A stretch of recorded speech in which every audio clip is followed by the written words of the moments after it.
കൃപാസനത്തിലൂടെ ഞങ്ങൾക്കും ഞങ്ങളുടെ ദേശത്തിനും അമ്മ മധ്യസ്ഥം തേടി തന്ന എല്ലാ അനുഗ്രഹങ്ങൾക്കും കൃപകൾക്കും ഞങ്ങളിപ്പോൾ ഹൃദയം നിറഞ്ഞ നന്ദി പറയുന്നു. അമ്മേ പരിശുദ്ധമേ ദൈവമാതാവേ, 2004 ഡിസംബർ 7-ാം തീയതി ഉച്ചകഴിഞ്ഞ് 2:30 കൃപാസനത്തിൽ സംഭവിച്ച അമ്മയുടെ പ്രത്യക്ഷപ്പെടലിനെ കുറിച്ച് തിരുസഭയ്ക്ക് സമർപ്പിച്ചിരിക്കുന്ന പഠനരേഖകളുടെ മേൽ സഭാത്മകമായ പഠനം ആരംഭിക്കുവാൻ ഞങ്ങൾ പ്രാർത്ഥിക്കുന്നു. അമ്മേ പരിശുദ്ധമേ, ഭൂസ്വർ ലോകങ്ങളുടെ രാജ്ഞിയായ അങ്ങേയ്ക്ക് ഭൗമ സംരക്ഷണത്തിനായി പ്രപഞ്ച പ്രകൃതിയെ തന്നെ തിരുസഭ പ്രതിഷ്ഠിക്കുവാൻ ഈ പ്രത്യക്ഷീകരണം വഴി ഇടയാക്കണമേ. പരിശുദ്ധമേ, ജപമാല മാതാവേ, സകല കൃപാസനം പ്രാർത്ഥനകളോടും ചേർത്ത് ഞങ്ങളിപ്പോൾ പ്രാർത്ഥിക്കുന്ന ഈ കുടുംബത്തിന്റെ പ്രത്യേക നിയോഗം പറമക്കളെ,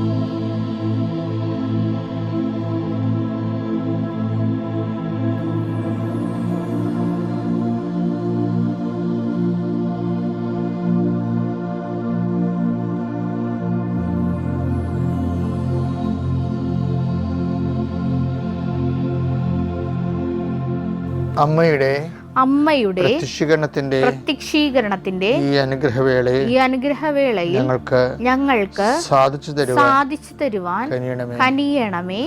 ആമേൻ. വിശ്വാസ പ്രമാണം. സർവശക്തനായ പിതാവും ആകാശത്തിന്റെയും ഭൂമിയുടെയും സൃഷ്ടാവുമായ ദൈവത്തിൽ ഞാൻ വിശ്വസിക്കുന്നു. അവിടുത്തെ ഏകപുത്രനും ഞങ്ങളുടെ കർത്താവുമായ ഈശോമിശിഹായിലും ഞാൻ വിശ്വസിക്കുന്നു.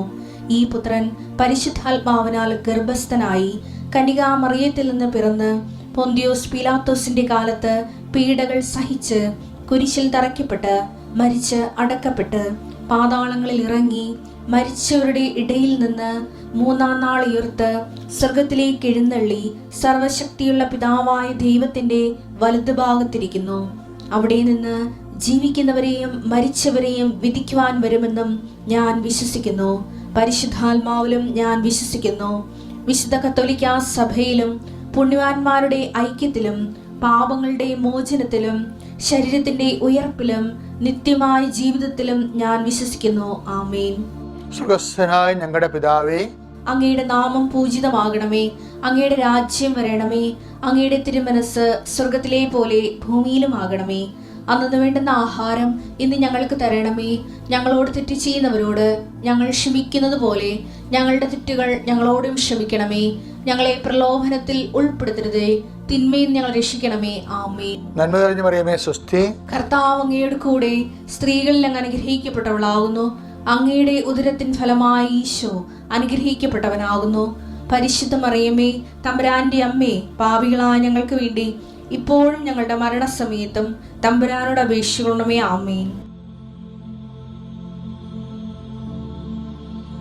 കർത്താവിന്റെ ഉന്നതമായ നാമത്തെ സ്വസ്ഥം ചെയ്യുന്ന കർത്താവേ, അടുത്തടുത്ത് പല പല രോഗങ്ങളുണ്ടായിട്ടുള്ളവരെ, ആശുപത്രി അഡ്മിറ്റ് ചെയ്തവർ, തിരിച്ചു വന്നിട്ടുള്ളത് എന്തിനും പഴയതുപോലെ ആരോഗ്യം വരാത്തവരെ, പല പല വിഷയങ്ങൾ കൊണ്ട് കർത്താവെ ജീവിതം ഭാരപ്പെട്ടിരിക്കുന്നവരെ, ദൈവം എങ്ങനെയെങ്കിലും അത്ഭുതം ഞങ്ങളുടെ ജീവിതത്തിൽ നടത്തിയില്ലെങ്കിൽ ഞങ്ങൾക്ക് ജീവിക്കാൻ പറ്റത്തില്ല, ഒരടി മുന്നോട്ട് പോകത്തില്ലെന്ന് വിചാരിച്ചുകൊണ്ട് വേദനിച്ച ഞങ്ങളുടെ തിരുസന്നിധിയിൽ ദൈന്യതയോടെ ദാസൻ യജമാൻ്റെ കണ്ണുകൾക്കെന്ന പോലെ, ദാസി സ്വാമിനിയുടെ കണ്ണുകൾക്കെന്ന പോലെ നോക്കുന്ന പോലെ ആദ്യമായ നോട്ടത്തിൽ കർത്താവെ അങ്ങ് അവരെ സാന്ത്വനപ്പെടുത്തുവാൻ പ്രാർത്ഥിക്കുന്നു.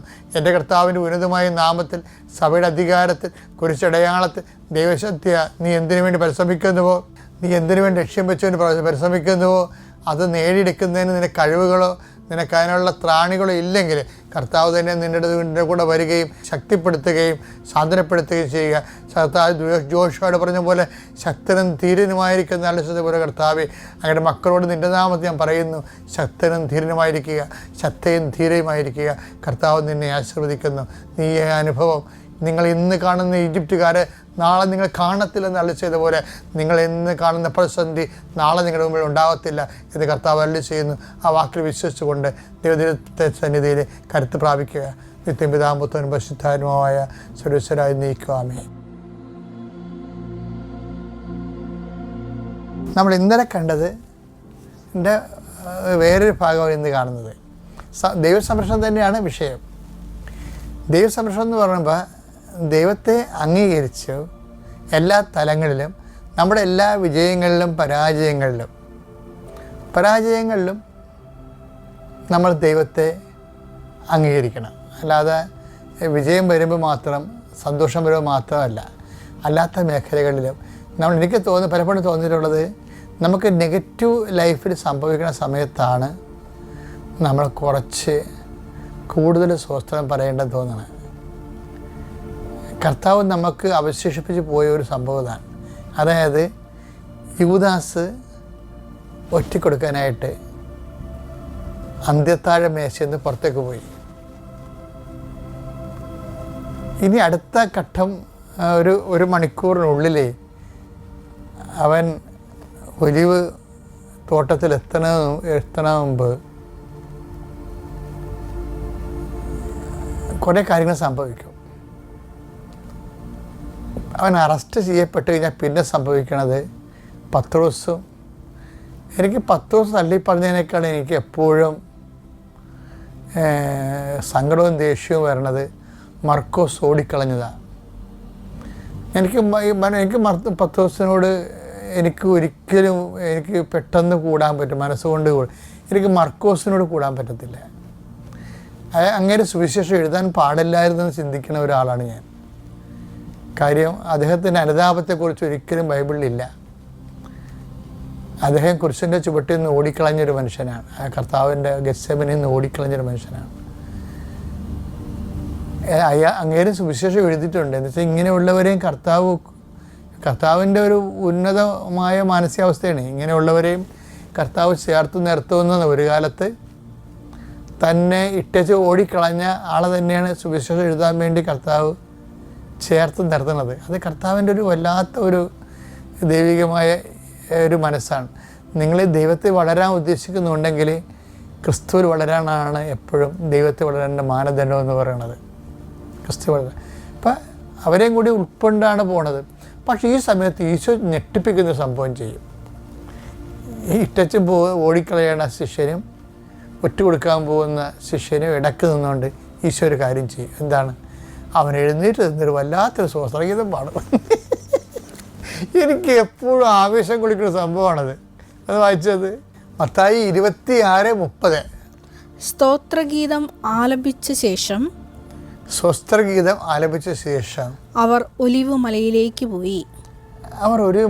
പോയി. അപ്പം നിങ്ങൾ പറയും അത് ബൈബിൾ പണ്ഡിതന്മാർ പറയും അത് കൾട്ടിക്കാണ്, അതിൻ്റെ ടൈം ടേബിൾ അതിൻ്റെ ഘടനാപ്രകാരമുള്ളതാണ് പെസഹ കഴിയുമ്പോൾ സ്വസ്ത്രഗീതം വന്ന്.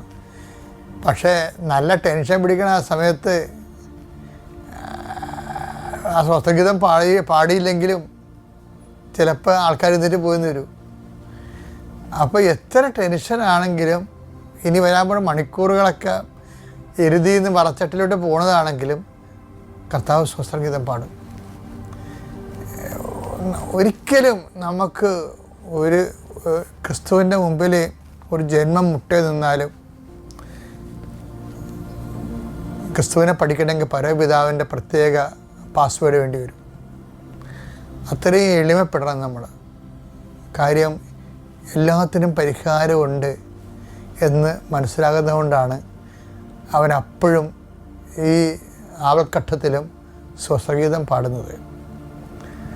സ്വസ്ത്രഗീതം പാടിയിട്ടാണ് അവർ പോകുന്നത്. അപ്പോൾ ഇതൊക്കെ ദൈവത്തെ മഹത്വപ്പെടുത്തുന്നതിനുള്ള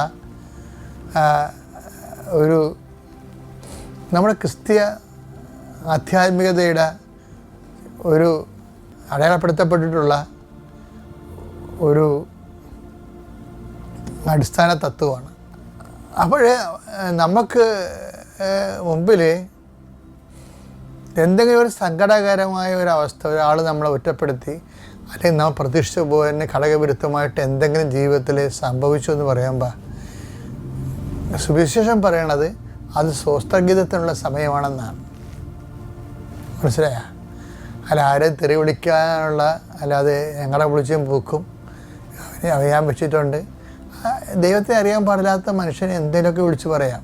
അതുകൊണ്ട് ഈ സംസർഗം എപ്പോഴും നമ്മുടെ പ്രശ്നമാണ്. ദൈവത്തെ അംഗീകരിക്കുകയും ആ ദൈവത്തിൻ്റെ വഴികളെക്കുറിച്ച്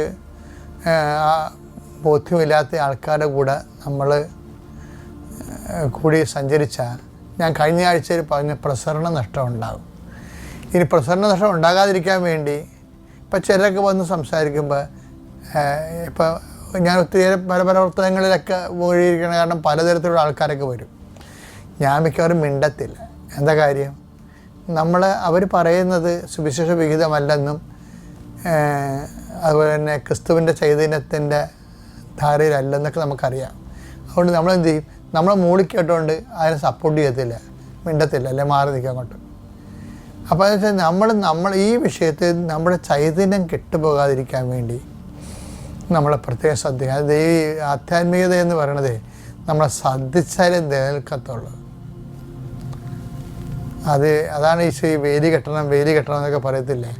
മുന്തിരിത്തോട്ടം നമ്മൾ നട്ടു വളർത്തി ചക്ക് സ്ഥാപിച്ചു, പക്ഷേ വേലി കെട്ടി. ഒരു വേലി കെട്ടുന്നതിന് ആരുടെങ്കിലൊക്കെ ആക്രമണം ഉണ്ടാകാതിരിക്കാൻ വേണ്ടിയാണ് വേലി കെട്ടണത്. അപ്പം നമുക്ക് നമ്മളുടെ ചൈതന്യം നഷ്ടപ്പെടുത്തുന്നു കാണുന്ന സ്ഥലത്ത് വെച്ചൊരു വേലി വേണ്ടതാണ്.